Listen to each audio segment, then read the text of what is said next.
Good afternoon. I'm Commissioner Curtis Johnson, Jr., and I'm coming to you live from the Indian River State College Blackburn Center, 3002 Avenue D.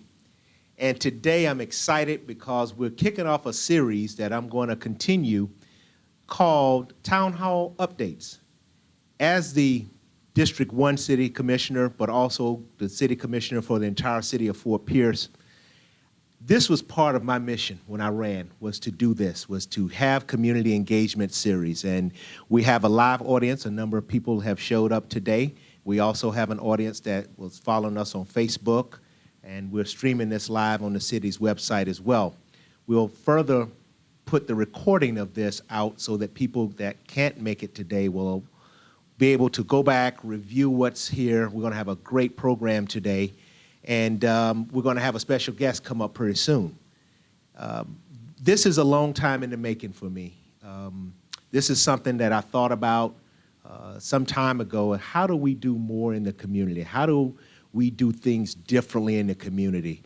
And as I began to build that platform and I ran on that platform, this is that tail part that I call community engagement. It's talking to the people, coming out to the people, making sure that they have the access to information that will help them make the decisions that's best for them. I'm a representative of the people of the community, and I want people to be informed, I want people to be empowered, and I want them to be engaged. And this is the first of many series that you will see. I promise to bring you the people that you want to talk to and meet, and have some direct facts coming from the people with the factual information. All too often when I was running, I heard a lot of things that just weren't true. It was just not true at all. And I started having conversations, and as a result of that conversation, we are where we are today. And I'll tell you a little bit more about that as we bring up our guest. But before I do that, I just want to kind of go through a few slides that I've prepared, and I want to hit a few highlights about this just to make sure that I cover my point, and then we'll have our guests come up, we'll have an interaction, Q&A, and then we will have a wrap-up. So next slide, please. So community engagement. Well, believe it or not, it's been over 100 days since my election. To be honest and factual, it's been 143 days since I was sworn in as the city commissioner for the city of Fort Pierce. And with that, the city has seen a number of new interests and developments coming. We've been, from the city commission, we've approved a number of new things coming to the community, new developments, new businesses. New people taking a risk of entrepreneurship. So there's some guys getting into the game, new restaurants, new boutiques. So this entrepreneurship is really kind of picked up when it comes to the city of Fort Pierce. And then we're going to talk about this new workforce opportunity. One of the reasons that I'm in this building on the Blackburn campus's IRC is that this is going to be a pathway for workforce opportunities. The types of things that are being discussed right now that will take place on this campus, on Avenue D, will be the types of things that will develop our workforce, get our young people the skills and the certificates and the training that they need for jobs that pay a livable wage. And so this is going to be very intentional, and why we're doing this is to build that interest, to build the understanding of what's going to take place here and the enthusiasm here. And I'm excited to be here.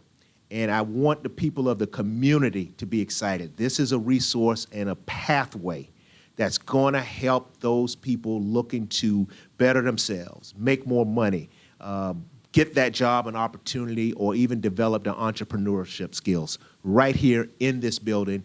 And I'm going to make sure that you're aware of it, and that'll be another part of my community engagement series. Next slide, please. So let's talk a little bit what I mean by that. So when I got into office, one of the things I noticed that some of the people shared with me was say, hey, accessibility. And I immediately put two things in place. So I have office hours, and most commissioners do.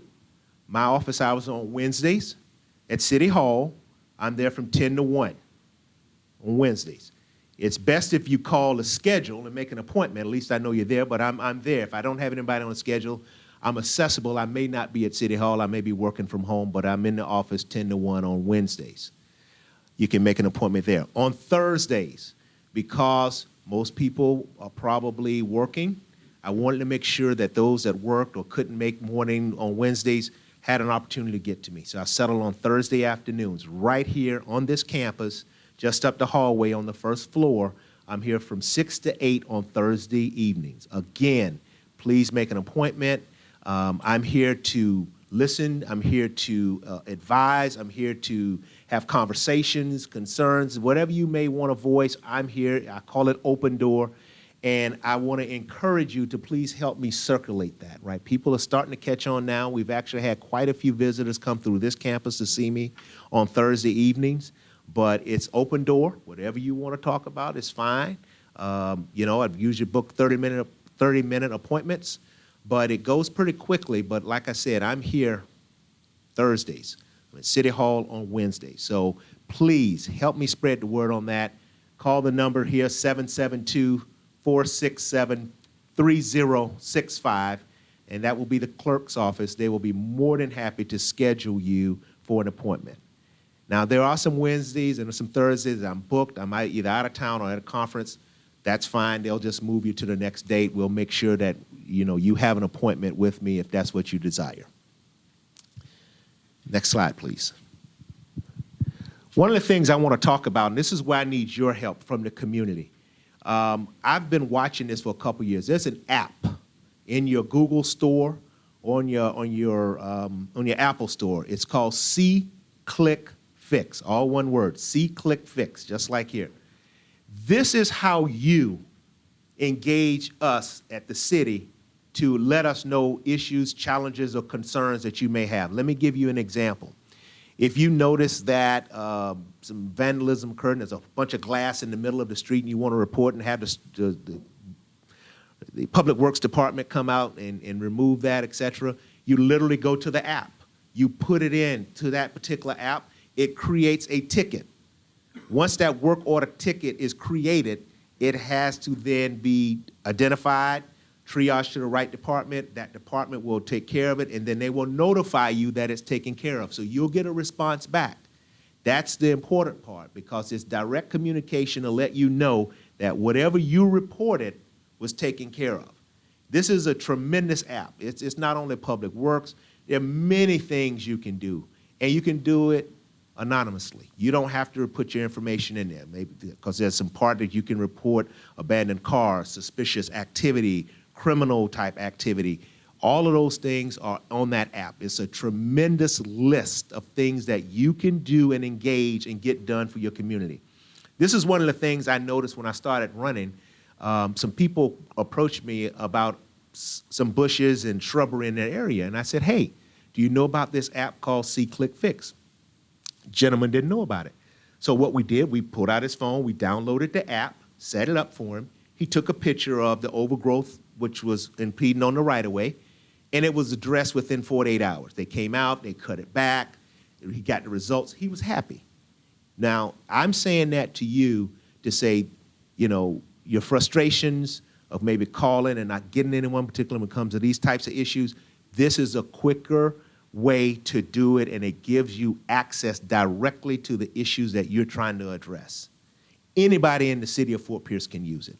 I monitor this as a city commissioner. This is one of the first things I did when I got on. I said, I want to see the report, particularly from District 1, because I want to encourage the citizens here, you know, report those potholes in the road. Take a picture of it if you take a picture, send it in. Let us know. We'll get it addressed. You know, we're a small city, we're doing a lot of things, and so sometimes things may get missed. So your help in addressing some of this stuff will greatly help you get these things addressed. C-Click Fix, really simple. The communication staff at the city of Fort Pierce has been promoting this. You've probably seen it on our website. It's going to come out in a mailer through the FPUA here in the next wave. So we're trying to do our very best to tell you how to cut down some of your frustrations and how to get things done in the community. So if you have any problems, technically we can work with you at this to go from there. Next slide, please. So when we talked about community engagement, when I ran for office, I ran on these three things. I ran on vision, leadership, and community engagement. Those were the three things that I said that I was going to do when it came to my platform if I was elected. So let's talk a little bit about vision. Next slide, please. What I mean by vision, really, to me, I had to visually begin to build this so people understand what I mean by vision. What I see Fort Pierce as right now is two separate entities, District 1 and District 2. I can tell you right now I'm working extremely hard to make it one Fort Pierce. I've created this literal virtual mapping of one Fort Pierce around vision, leadership, and community engagements. And I've taken two of the most iconic things in the city of Fort Pierce and included this in this actual visual. The Lincoln Theater, which is historic and we love it. It's in the heart of Lincoln Park. It means so much to us that those of us that grew up here, we understand that. And then the bridge, right? That creates, beachfront, usually some of the tourists that come or people that move here. But those two worlds have to work together as one Fort Pierce. Those two mentalities have to work together for one Fort Pierce. And as we grow the vision of Fort Pierce, my job as your commissioner is to make sure you understand what that vision is, where we're going, what type of city will Fort Pierce be, what type of workforce will Fort Pierce be. And I can tell you that when I grew up here, it was cattle and citrus. Well, those days are obviously gone. This city right now is somewhere between entrepreneurial workship, meaning that you're going to have some skills, develop those skills, and the growth and the building that's going to come here, you're going to make good money because you have those skills to do that work that needs to be done. That pays high labor. And once things are built, they break. So air conditioning, repair, anything in electric that you can do, those things constantly need qualified people to do that type of work. And those types of courses are types of things that will be taught here on this campus so that young people can get those certificates and understand how to do that work and go off and make a great livable wage. So that's what I mean by vision. Next slide, please. Leadership. What I'm exhibiting as leadership here is I'm a person that will collaborate. This meeting today is a collaboration between me and FPUA, and I wanted to talk about some things that I heard about, and I want to make sure we had some factual information. But it's not only the city, it's this college, Indian River State College, it's this campus, it's St. Lucie County, it's the county commissioners. I'm meeting with them frequently and having conversations, particularly the District 1 commissioner, and it's Lincoln Park Main Street. They've been a staple here in the community doing a number of things. So how do we pull all this together? And certainly this is not all of the list. This is just an idea. It's a start. There are many other community partners that are here that can go on this list. So by all means, I'm not trying to exclude anyone, but leadership is going to require that we all begin to work together and have these tough conversations and to move things forward. And sometimes we may disagree on how we get things done, and that's okay. Let's just not be disagreeable with one another. I can respectfully disagree with that and don't see that point. But at some point, we all have to make the right decision to move forward. And although I may disagree with it, to move things forward, we may have to move things forward and with me disagreeing with how it's going to be done. But nonetheless, it happens. That's called leadership. And the last slide here, community engagement, next slide, please, is really all diasporas working together.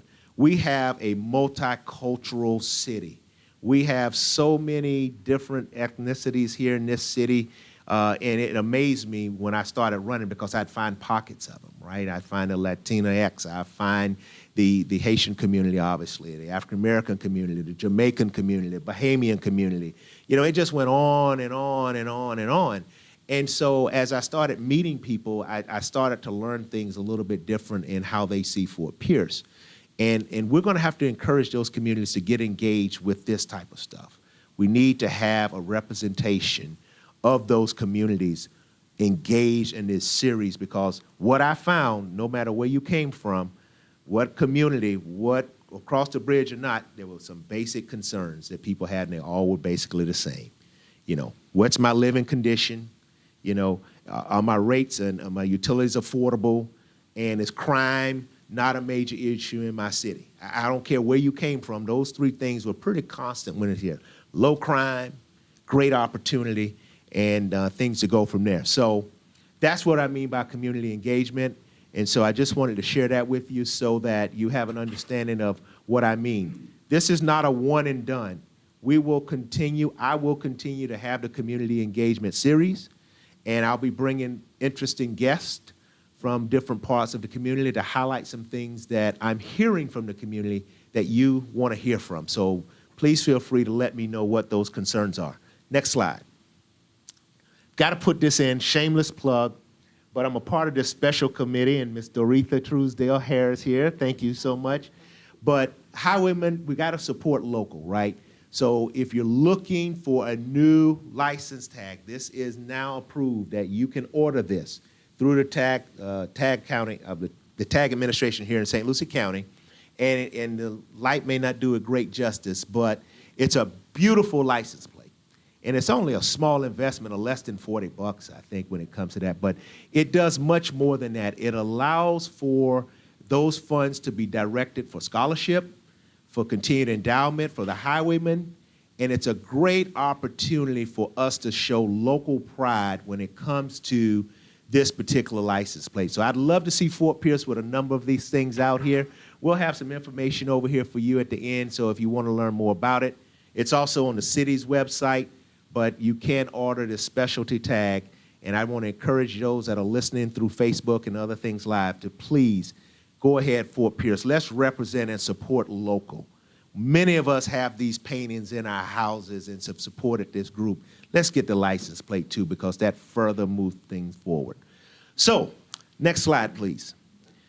While we're here, our series tonight is we want to talk to Mr. John Tompeck. John, why don't you come on, make your way up here as I begin to tell a story. So how we got here was I was actually literally running for office. I heard a lot of things about utilities and a lot of concerns, a lot of stuff that wasn't actually factual. So I said, you know, I'm going to do my homework first. I'm going to go and I'm going to meet with Mr. Tompeck because I didn't know much about utilities and I needed to learn, you know.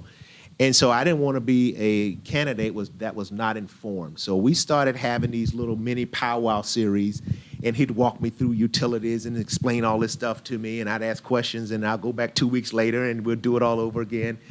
And then I started hearing things from the community, right, about things that I started asking, and it just didn't match up truthfully, right, with facts. And we continued to have these conversations, and then it morphed into a small committee. And that small committee began to talk about how do we do things differently here? What are the opportunities that this is presenting with us, for us? And this is a mini snippet of where we're going. I've asked John to come today. We're going to share some things. I'm going to ask him to share some things of some of those conversations, and hopefully his recollection is the same as mine, John. I hope so, yeah. But you know, this was in the height of COVID, right? We're talking about shutoffs and utility bills and all of that stuff, and we were all trying to find a way really to do that. And so, John, you know, thank you for being here this afternoon for this engagement. And one of the things I want to start off with is that I think most people know, but I just want to make sure. There's a 5-board commission for the FPUA. And just like I'm elected there, we appoint them, but there are 5 commissioners. Tell us a little bit about the role of those commissioners and what they do and how they support you. Well, let me start off with thanking you for inviting me. I think Mr. Johnson has gotten off to a terrific start as a commissioner. I'm delighted to be here. FPUA was established back in 1972 as an enterprise fund of the city of Fort Pierce by charter. So the city appoints 4 FPUA board members, and we have the mayor is always a board member as well. And they sit, and we, similar to what the city commission does for the city, right. The FPUA board does the same thing. We meet twice a month on Tuesday afternoons at 4 o'clock and go over the business, and they approve different items that we bring up for discussion. And in addition, we do sit in front of the city commission on several occasions. I give them status reports from time to time. And also the city commission approves our budget, and they approve our financial reports. And most importantly, they approve all rate changes. I figured you'd get that rate change part in there, right? So that's what I see that. But so there are 4 people that sit on the board. The mayor's always on there. So let's talk about those other 4 members, if you wouldn't mind naming your current board. Yes, we have Hank Fee, Right. Glinda Cavalcanti, Charlie Frank Matthews. Who's actually the chair. Charlie is the Charlie's chair of the the chair board. right now, and right? Christina Gibbons. Christina is Gibbons. the 4th member. Right. And they serve 4-year terms, and they can be re-upped or renominated for an additional 4-year terms, and it's a rotating thing, so we never have more than one person coming off a year. Right. That's usually what I think I want most people to understand is that they meet on Tuesdays. There's a commission. There's a board. Charlie Frank is the chair of that board. So oftentimes people will call me up and have challenges with me, and I say, hey, have you reached out to the FPUA board? Reached out to the chairman to express what I think are some very legitimate concerns. So I don't mind hearing your concerns. Absolutely, no problem. But I also think that it shouldn't stop with me. There's a board at FPUA, and you are just like you can engage me as a commissioner, you can absolutely engage that board, talk to them about your concerns. And like I said, that board, as John said, they're there to make sure that due diligence is done, that everything is on the up and up when it comes to these things, and we move forward. Anything else you want to add on that, John? Well, they look at all our spending items, so any item that's spent that's cost more than $50,000, our board has to approve. Right. Okay. And I think that's one of their most important functions. Gotcha. So John, let's do this. Let's talk a little bit about some of those meetings we were having, right? And let's go all the way back there. You brought me up to speed education-wise, but it was in the middle of a pandemic. We were facing a number of shutoffs in the city. We were in a financial concern. We fared relatively well with that. Any update you want to give us with that? Well, it was a very difficult time for everyone, and what FPUA tried to do we tried to make sure that nobody got cut off during the height of the pandemic. We waived all late fees and reconnect fees. We dropped our rate a couple of bucks, and I think it worked out pretty well. We also started some payment plans that gave folks a chance to catch up on a monthly basis, and as a result. We reinitiated cutoffs, I think, back in December, and our cutoffs have been about the same level they're always at. So Okay. I think it worked fairly well. I remember that because I specifically meeting with you, and we were all anxious, we were all nervous about the cutoffs being resumed, and quite frankly, I haven't heard a lot about that. So you're saying the levels are pretty much where they normally have been. When it comes up to cutoffs, et Yeah, cetera. they have, and Okay. we're thankful for that. Yes, really we are. We are. Because the last thing I want to do is cut off a customer. That's Right, not what we want to do. right. So let's talk a little bit about maybe some of the things we talked about in some of those meetings when we got into a larger group, right? One of the things we talked about was the weatherization program, John, right? Right, and I think you mentioned a good thing. You talk about community involvement and engagement. And one of the things that we've been doing, and this program's been going on for, 4 or 5 years at least. So let me interrupt. So most people may not know. It's a tough name. Weatherization basically is a program that was instilled to help people address some challenges with their house, maybe inefficiencies with their house, maybe if they were losing energy because of seals around windows or insulation. I wanted to make sure people understood Yes. that word weatherization. Yes, that's the program. Yeah. And what we do is we'll come out to your house and take a look at it and see what we can do to improve the efficiency of your house, whether it be adding some insulation or changing out a door or putting LED bulbs in or any kind of gadgets to control the water. Anything we can do to lower your electricity bills and your water bills is what we're after. And that program has been fairly successful. We'll spend up to $5,000 per home, and it doesn't cost you anything. Right. And there's an application process that you have to go through because we want to make sure that you're qualified in terms of income and that kind of thing. Right. And also we want to make sure it's your house.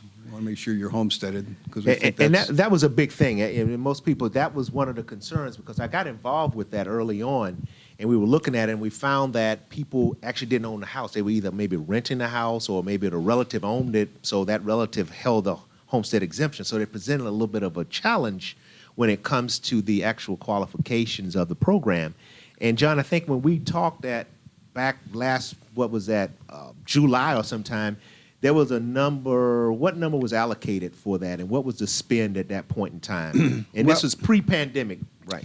Yeah, we had $150,000 budgeted, Right. and we used some of that money to help out with from mustard seed and Right. Alpi, Right. so that we could help pay some of the bills. Right. And we're going to expand that budgeting next year to $175,000.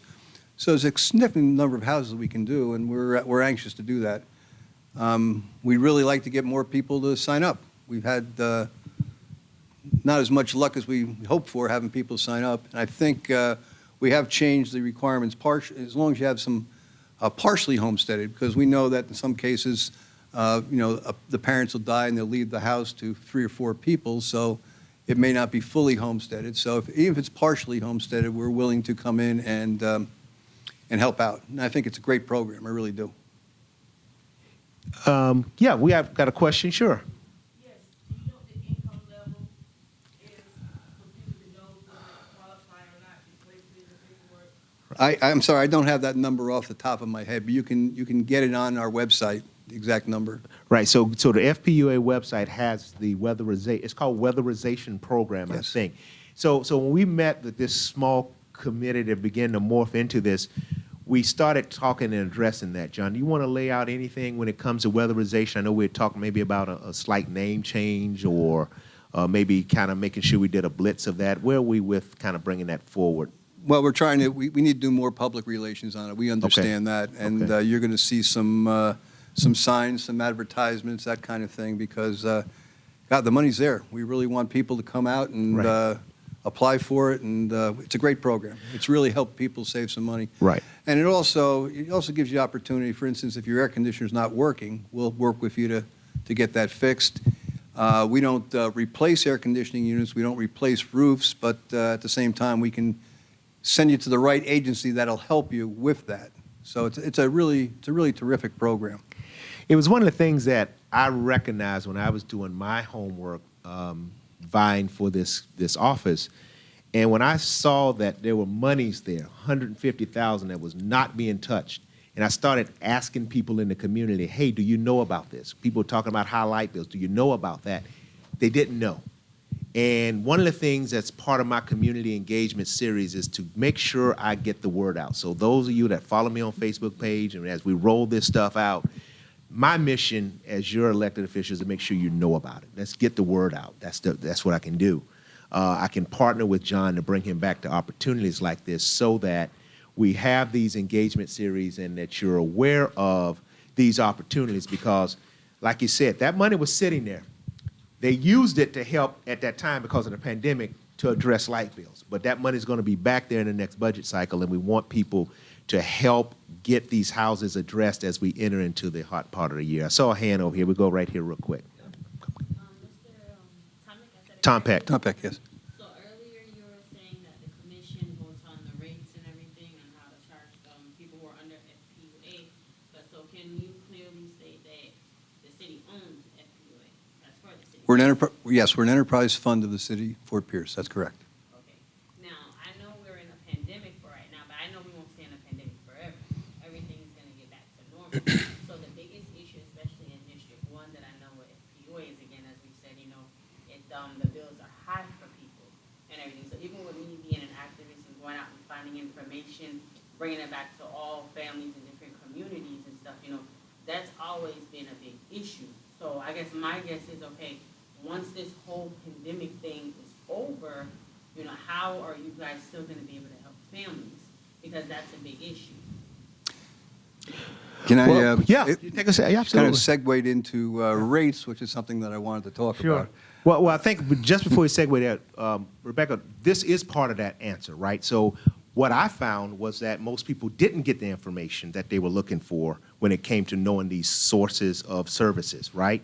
So when the pandemic is over and stuff is happening to come out now, we want to make sure that this information is getting out to the people of all communities in all different languages. And as I've met with John and talked about the different communities, you know, and made him aware, obviously, and, you know, enhance the Creole information or the Latino information or different languages that's spoken in our community, we need to make sure that this information gets out and that's factual. So when you say services, are you talking about that weatherization? Yeah, absolutely, absolutely. But my thing is, and this is nothing against you or the city, but the thing is, one thing I'm noticing, not just for local government, but government in general, when you guys say you provide programs and stuff to help the people, sometimes I feel like it's not really helping, because this is supposed to be, I think it was like a 5-year program and everything, and I've known people who actually have gotten assistance, who try to go through it to get help, but it's like every 5 years they're still fixing their roof, so they still have to keep coming back.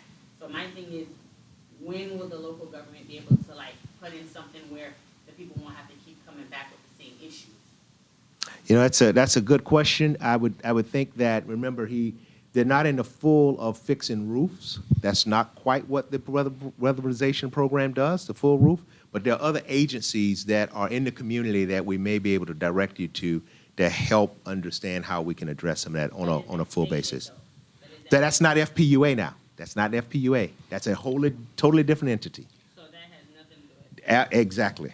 That is correct. Yes, ma'am. Yes, I want to say that I did go through the weatherization program. So I did go through that weatherization program. The only thing I have against that is that I needed windows. And they didn't replace my windows. They mended those windows that were broken. And to me, that was like a waste of money, because then I had to turn around and go through SEP and get a loan in order to get the windows repaired. It was a low interest loan, but then I had to go through them to have my windows replaced. You know, they did my doors were good and everything, you know, for my shower heads, they moved that, replaced that, and, you know, everything was good, and my bill did go down. But I had to go through and get a loan in order to do that. So I think as we, John, as we look to roll this out, we'll make sure that they're clear on what the actual weatherization will cover. It sounds like, just to make sure, because that's just some factual information to make sure, if you probably knew up front that this is what we do when it comes to this aspect of it. And then, as I said, you mentioned this other entity, SELF, very familiar. So that's an organization where they're in the community, and I know they're doing very low-interest loans and helping entities go. So I'm going to take one other question, and then we're going to move on. Yes, ma'am, in the back. I have a question. You know, you speak about weatherization for the homeowners, right? Yes, ma'am. Home exempt. What about the ones that don't own homes but yet still have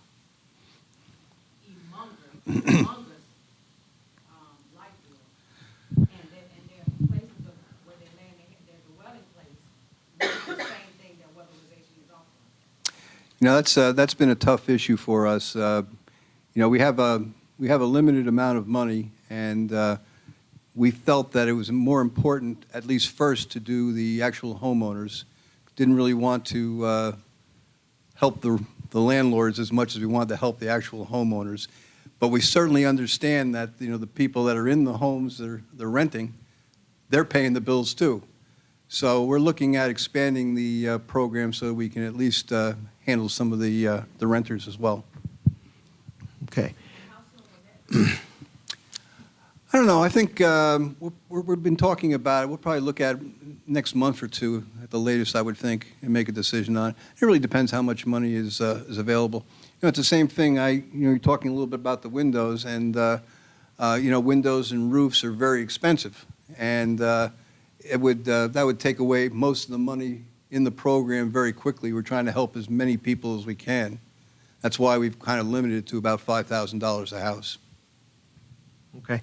John, you wanted to share something on rates, something of that nature? Well, I think want would be a to good talk point. about rates a little bit, because Sure. the news on rates is very good. So I Yeah, always like very to good. share good news. You know, we're at a point where our electric rates are the lowest they've been in 20 years. And we're going to be lowering them an additional $4 in May for June 1st. And that's going to get us very close to FP&L rates, and that's something we've been looking at for quite a while. FP&L is raising their rates in May. They'll be about $103 per 1,000 kilowatt hours, and we're going to be at $104. And the nice part is that they're scheduled to raise their rates about $10 in January, which means we'll be less expensive than FP&L. And that's been a target for us for many years. We've always been, in terms of the state municipals, we've always been very good. In terms of the state IOUs, we've always been very good. But I'm always asked the question, well, why aren't you cheaper than FP&L? We're not, but we're getting there. Right. Also, the water and the wastewater rates are still the best in St. Lucie County. Right. So that's one of the things, too, that when we talk about the whole utility bill, right, it's the scope of services that I noticed. And when I was having this conversation with some people in the community, you'd hear these stories of, my electric bill was XYZ, whatever it may be. And it's one of the things, too, that when I look at billing and look how it's done, I had to make sure that people were looking directly at the utility that they use, the electricity to run their house. And so it's important to understand that on your bill, there are 5 different components on that bill that make the total amount that you see when you open it. So there's wastewater, right, John? There's water, there's wastewater, there's natural gas, there's electric, there's FPUA net, and we include the garbage on our bill. Right. Even though it's not, we don't collect the garbage, but it's on our bill. Right. And there's a couple other miscellaneous charges that are specifically for the city. Right. So, a lot of times somebody will tell me they have a $500 electric bill, and what they really mean is that their entire bill is $500, not that they're paying $500 just for electric. Right. And So- I think that's where you need to compare. Right. And that's where I'm going. You need to compare the actual electric, because when you look at the electric part of your bill and what John just shared with you, the rate for electricity that you will consume at your house is actually going to come down to a level that we're almost there with FP&L. Very close. So it goes back to that further conversation we were talking about, that the more efficient your house is, windows that are efficient and is sealed properly, your insulation is there, your house is efficient, so you shouldn't consume or use that much more energy to keep it cool. And as a result, if you use, what is it, $104 for 1,000? 1,000 kilowatt hours. 1,000 kilowatt That's about per what about the average person. Yeah. Okay. So that's very important, and that's something that I was hearing, and I couldn't get my head around it, and I was having these conversations, and sometimes, you have to make sure you inspect that bill all the way through, because maybe there's a leak somewhere and you're leaking out some issues of water. That could drive some components of your bill up. So there are many aspects here that the weatherization program could address and make sure that those efficiencies are there and that you understand what you need to do to bring down. If it's the electric part, if it's the water part, garbage is pretty much set. I don't think there's much you can do with garbage, but you do collect that on behalf We of the collect it, city. yes. Right. Yeah. Can I think of a comment? I want to say something, a reference to how you guys, it's a reference to what you guys did just. Yes. Mm-hmm. The reason why I'm kind of getting bothered, and I know you're a new commissioner, and maybe this is something that you can probably advocate for us while you're on the diocese and everything and stuff. Like I said, as advocating for people and talking about issues, when I go to the city commission or come to meetings like this, when the FPUA situation came up with people's bills getting high, like $500, for example, and I can say this with, if the individual was here, I spoke to one of our longest lasting commissioners, Commissioner Alexander, and I brought this to him, and he kept it real with me, and he just said, Rebecca, this is how the city makes their money and everything from the FPUA, because that's why I said earlier, can he say that this is owned by the city? So pretty much, I feel like the people who are working through the city are getting paid off the backs of us, the people that are paying the bills all the time. So that's why I keep saying it's a recurring cycle. So are the commissioners or people working there, they're not going to get are they not willing to get a cut on their pay to help out the community? Rebecca, I see this totally different. And this is one of the challenges I had when I started engaging people, right? So I had to make sure people understood FPUA is a totally separate entity that runs a business. That's their business. We have to be careful when we say we own something. We have an agreement with FPUA. They're written into the charter of Fort Pierce. Every year, Mr. Tompeck, there's an allocation that's made from FPUA to the city of Fort Pierce general fund. That money comes to the general fund of the city of Fort Pierce for us as a city to use to run the government, to provide all the services you want, parks, whatever it is, streets, all of that comes back. It is not that when you see FPUA's income, that is not the city of Fort Pierce. There are 5 commissioners at FPUA, and we talked about those 5. That's an entity of its own. The allocation this year, Mr. Tompeck, was what? The distribution is 6% of gross revenue, Right. and that accounted for, I think, 6 million, I can't remember exactly, but About 6.5 million. Yeah, Let's just say $6.5 million we came to the city to the for the city. general fund. So that moved directly under the budget of Mr. Mims and our finance director, and those funds then are used in the city to do city stuff, okay? So that was one of my concerns, that I saw people going down and say, well, you own this. No, it's not. That's their own entity. They have their own accounting. They have their own structure. They have their own commissioners. Our agreement gets that disbursement that comes over on a yearly basis, and we're usually waiting on pins and needles, quite frankly, because that money is help with the budget of the city of Fort Pierce to provide those services. We'll take, yes, sir, yes, sir. Please speak up a little bit. Yeah. I was just curious, saying that this is a private entity, right? It's sole private entity for our St. Louis County. John, would you explain to him exactly what Fort Pierce Utilities is? It's an enterprise. It's enterprise of the city of Fort Pierce. How do we find more information about who that's selected on the board? Because we know that you'll be just there, so what we're seeing, what's going on, is like you said, only 6% going to the people. I understand. So So I'm trying to understand, The- you gotta understand how the system is working now. Right, the 6% is the number that's in the charter. it's in the That's charter. That's in the charter, so that's the amount we turn over to the city every year.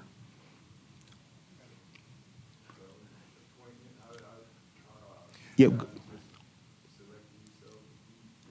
So, No, so John is the executive director. He runs the day in and day out operations. Okay, but the board, there are 5 commissioners on the board, and those are appointed by the city commission, right? And how do we get more involved in making sure that we agree with the people that they're putting those seats? Well, Yeah, I think that- you have an opportunity Right. coming up here in a few months. We'll be replacing one of our board members October the 1st. One comes off. Right, Glenda Glinda's comes up, finished. okay.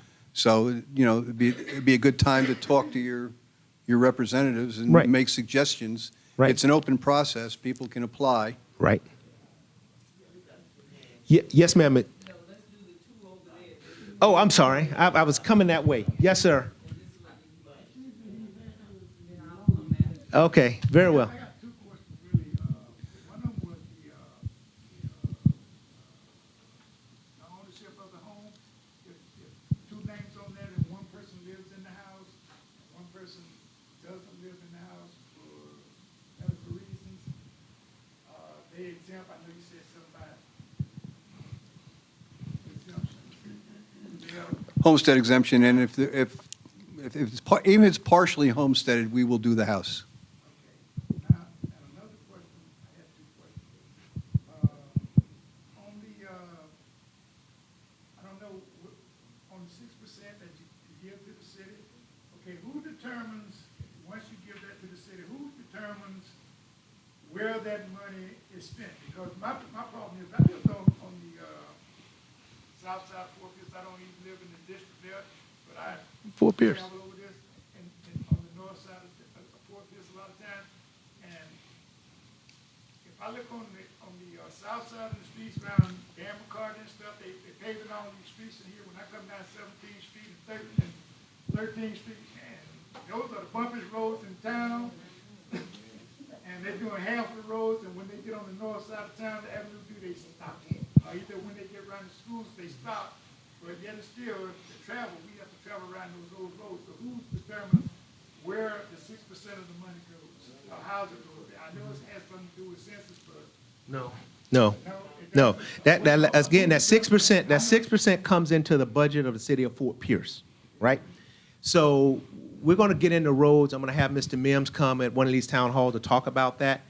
But my research on that, to pave the roads of Fort Pierce, we need about 16 million, almost $20 million to pave roads around here. And so it's asphalt is very expensive. Some of the questions I'm getting answers to, but it's a very good question. But as you look at this budget of the city and how that operates, that 6.5 comes over. So let me give you a couple ideas, some things that happened. Last year in budget cycle, we were faced with some pay raises that needed to be done for law enforcement. There hadn't been pay raised over some time. They were well underpaid compared to others, and we were losing officers, literally leaving to move to the next town for a few dollars. So we had to level set them and get them right so that we could stop losing officers to other areas. We train them and they go someplace else for literally about $5, $10 more. And so we were losing good people. So, you know, when you say where does that money go, it's just like any business. We're trying to plug as many things. I agree with you. The roads are in rough condition. And as I said, please help us identify some of those potholes, some of those things. John, you want to talk a little bit about 17th Street and the project there and how we piggybacked on that, and then I'm going to come to you. I'm going to come to you next, man. But Yeah, talk about we've that. done a lot of work on 17th Street, and I think the other thing that's important to note is that the city is making decisions about road paving. They have a priority list, and it's based on the half-cent sales tax that was recently passed. So they have a priority list, and of course, we're there to assist with relocating or moving utilities, whatever needs to be done, we take care of that. Right. So that is a very important point. There is a half-cent sales tax that was voted in. Those funds and those roads are prioritized. You can find that information. I can get it to you to see the list of roads that's on there. But we do have a priority list of some of our roughest roads out there. But a great question, but it goes over to the general fund budget. Yes, ma'am. So you talked about something called the FPUA net. What is that? That's one question.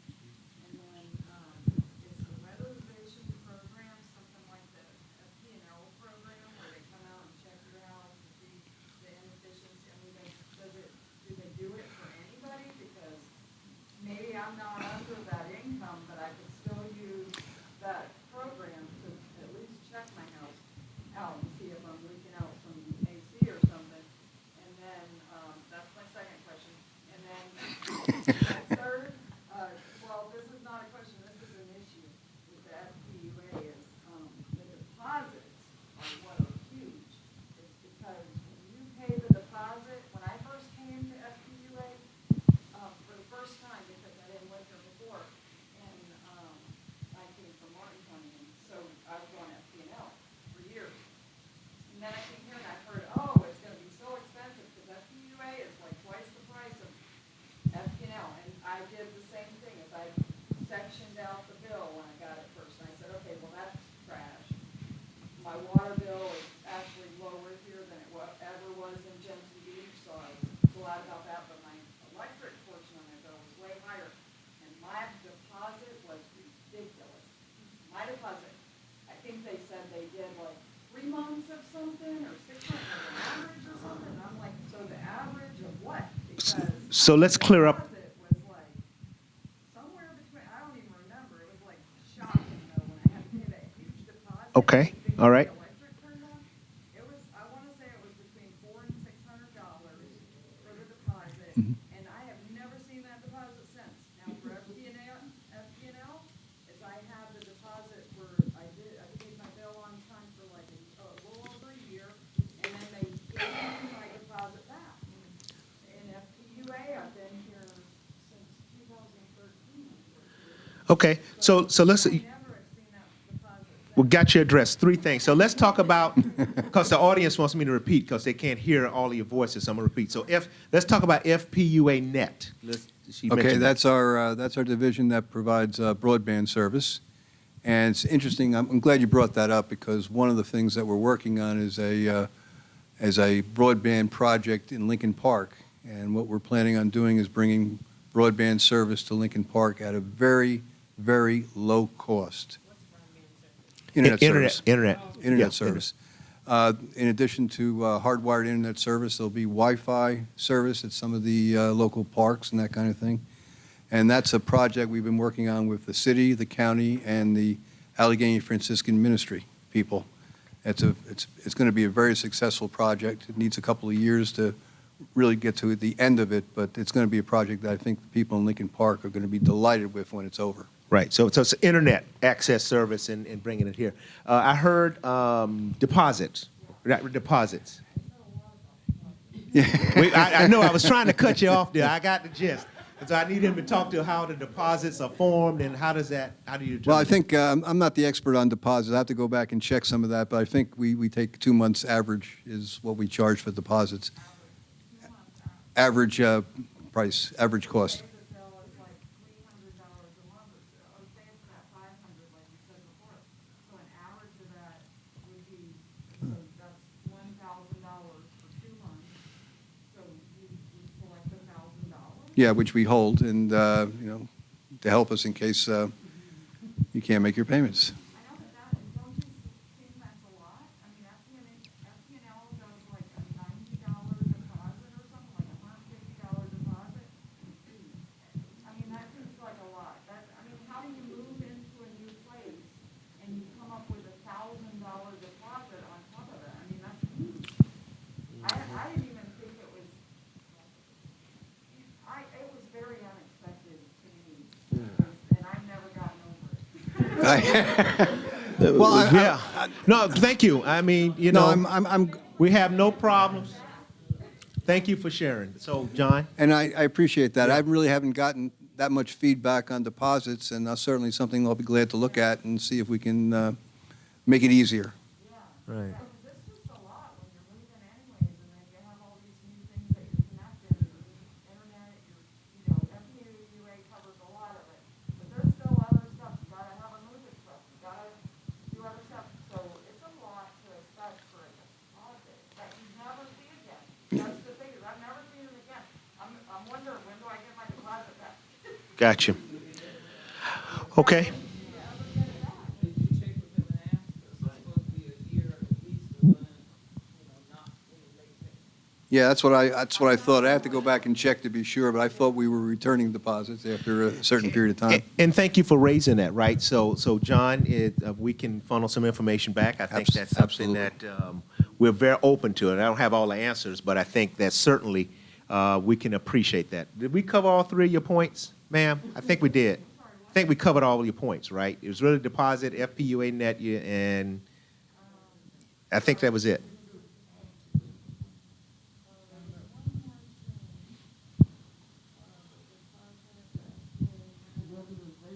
Weatherization, yes. The weatherization, is that for like anybody?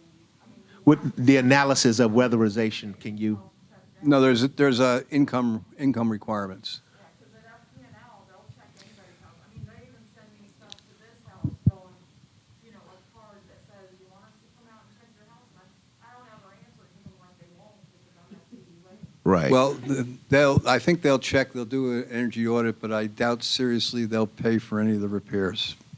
Right. I think And that's something that we do. her general question was, though, is it, I think her general question was it, do we offer a service that just does a courtesy check of the customers just to let them know, hey, this, and that? And The reason I'm asking is because I had my house painted, and when they put those sheets of plastic over my windows, they said that much air shouldn't be pushing against those plastic sheets. Right. So I think I'm losing air. Well, we don't have a formal program for doing that, but if you call, we'll be glad to have our energy efficiency expert come out and take a look. He's done that in the past. No charge. no. Yep. Ms. Johnson. I just wanted to say there are few of us in here who remember when the city of Fort Pierce owned it all, the utility and everything. And then there was a breakup with that, and UA had its own government group. Right. It's good to hear that the electric rates will come down, but every so often, the other rates go up, right? Mm-hmm. So, Right. Right. Well, okay. So at some point, I'm gonna ask you, I didn't attend the meeting regarding Water reclamation facility relocation. Relocation. You want Well- to talk about that, John? I'd like to talk about it in a minute, but I haven't seen Dolores in quite a while. It's nice to see you. And I want everybody to know that Dolores was instrumental in helping us get a grant a few years ago. We've also, and we've become very active lately in getting grants, and it's been very successful. We've gotten about $5.5 million in grants over this past year, and most of them are for wastewater in terms of fixing our wastewater system, relining the sewer lines. And we just this past week, legislature approved an appropriation for $900,000, and I wanted to thank our new representative, Dana Trabulsi, and also Senator Gail Harrell, who were instrumental in getting that for us. So this saves us a lot of money. It also, we have an relatively old infrastructure around town. So to do these repairs, we allocate a certain amount of money each year, usually about $500,000 or $1 million, depending upon what it is. This allows us to expedite those repairs and do them much quicker. With that $5 million, we'll be able to do about 9 years' worth of work in the next year or two to help our system. So it's really critical, and the help of our legislators Right. is really helpful. We So let's appreciate it. break that down, right? So you use some terms that are maybe everybody not familiar with. So wastewater obviously is the water that's going out, dishwasher, toilet, et cetera. So the process of replacing those pipes there, we have a very old infrastructure in Fort Pierce. And it was alleged at some point that we had wood down there for pipes, but I don't quite think that's still true. I hope not.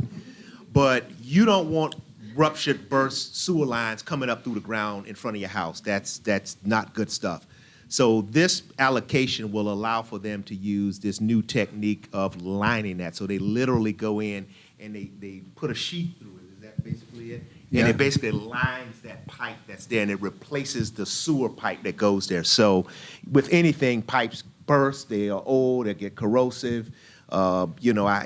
I hate to say it, but my house had some lead pipes in it from a long time ago and recently had to go through some of this stuff. But the city has these sewer lines, and we need to make sure that we are disposing of that waste in an appropriate way, that it's going where it's supposed to go and not coming up in our neighborhoods. And so that's this process, right, John? Right, and the process is relatively new, and what makes it great is that you can line the pipe, you don't have to rip up the street. Right. And that's terrific. We can do a lot more pipes and without disturbing the street.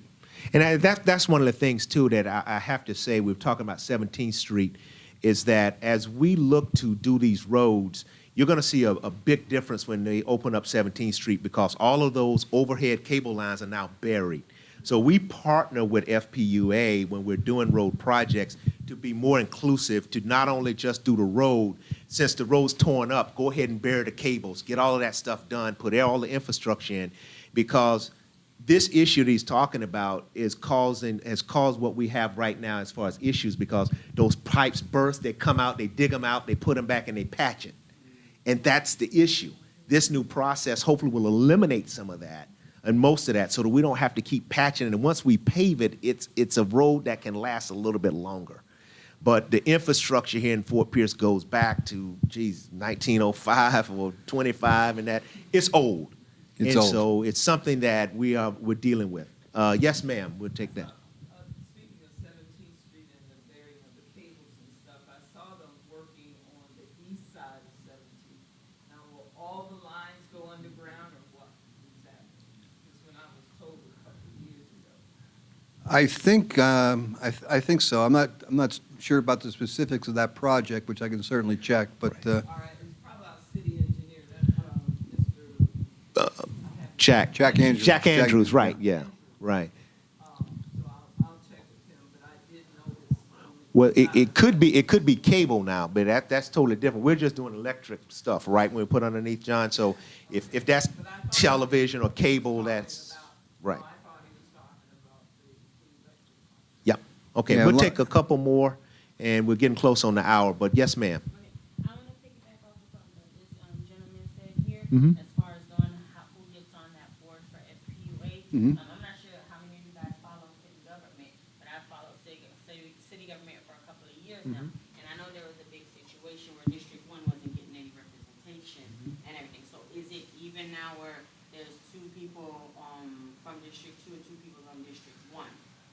The way there was a charter review committee that was formed back in 2017, and the way they decided was that there would have to be at least one representative from District 1 and one representative for District 2, and that the other two were at-large members.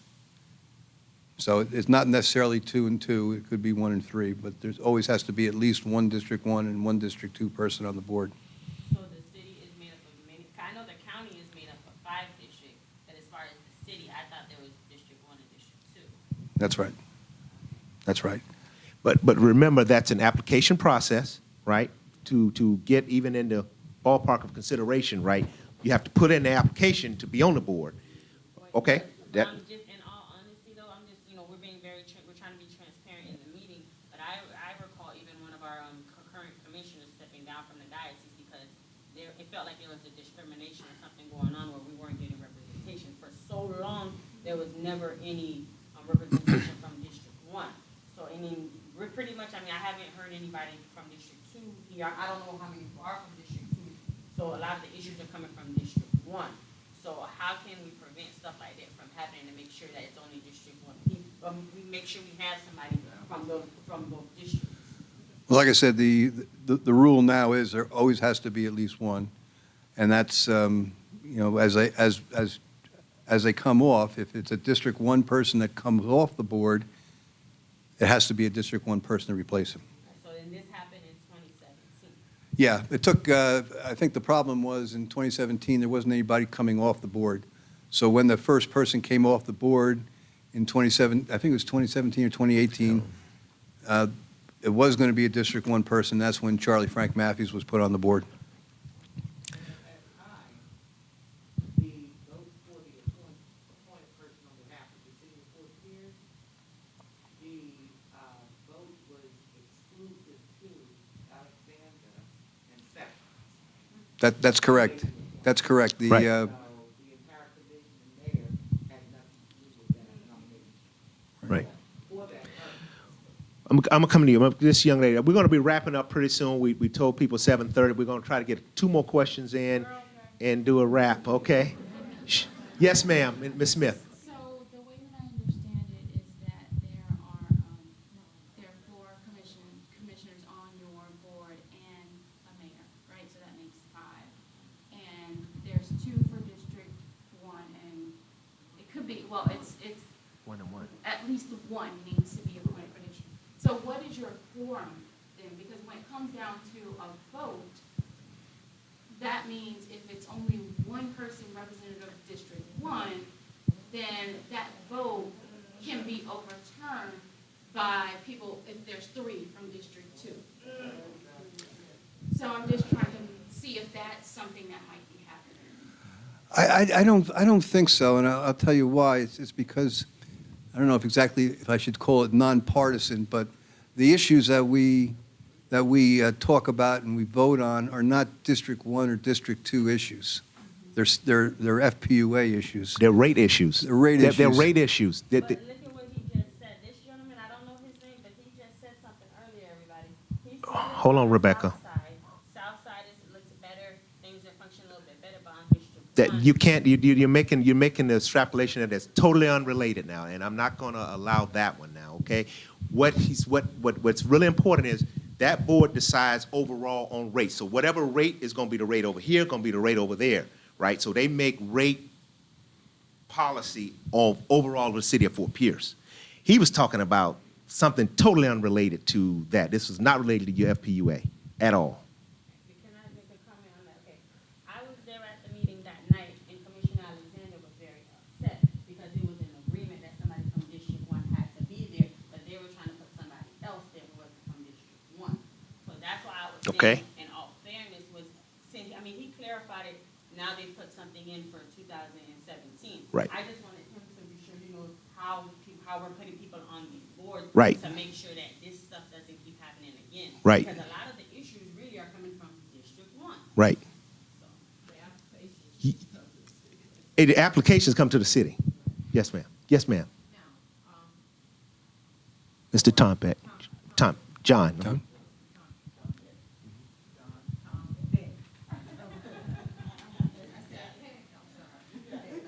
Heck, you said it.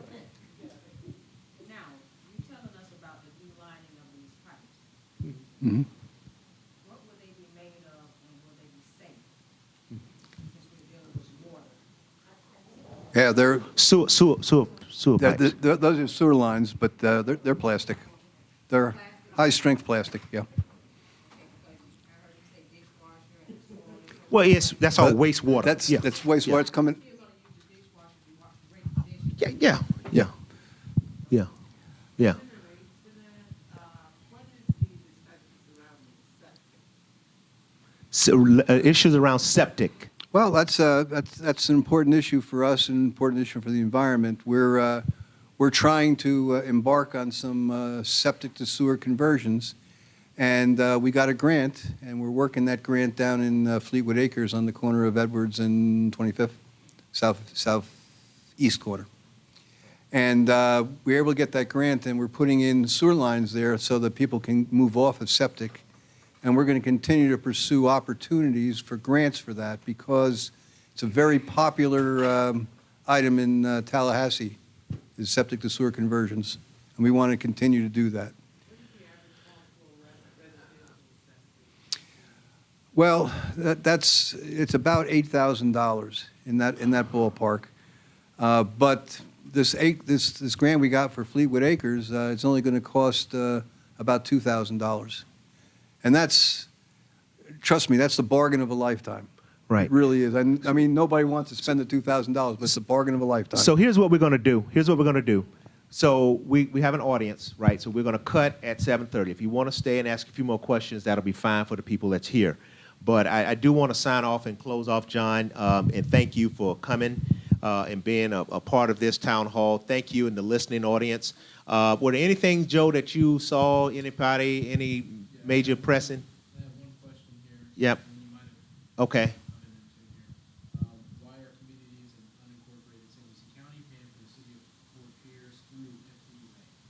Why are people in unincorporated Fort Pierce paying? Unincorporated St. Louis County. For the city of Fort Pierce through FPUA.